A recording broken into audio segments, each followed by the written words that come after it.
Flint and his band of renegades swooped in out of nowhere. Treasure Island is one of the greatest books ever written. Treasure Planet is one of the dumbest things ever thought. This is a game based on that dumb thing. Jim Hawkins is not Marty McFly.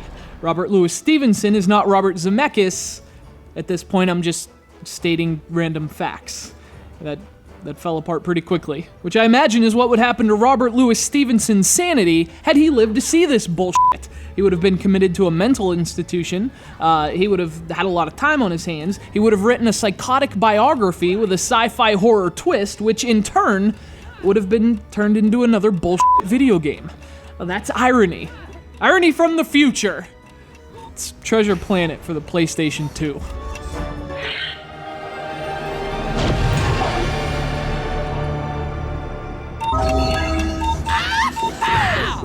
This game was released in 2002, which was an extraordinary year. I graduated from high school. I hooked up with Jenny Martin.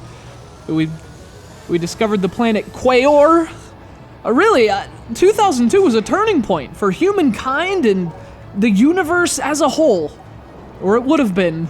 Treasure Planet really held us back that year, but you know what they say, one step forward, this game sucks. Obviously, Treasure Planet is a 3D platformer based on a movie I am not particularly fond of. It's like Treasure Island set in the future, a future where good stories go to die.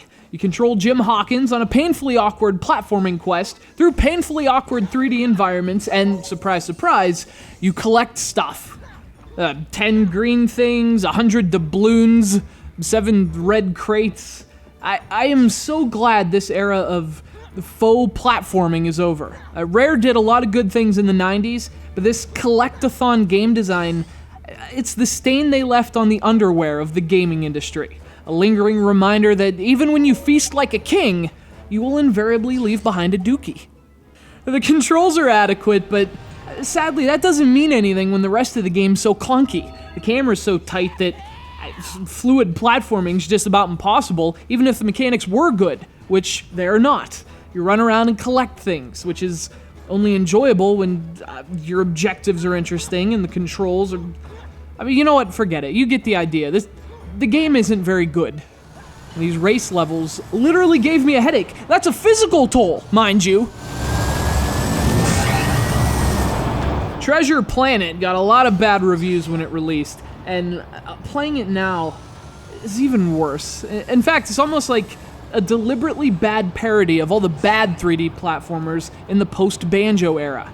It's like an interactive trip through the worst memories of those games, and unless you're a glutton for punishment, well, that's a trip worth skipping.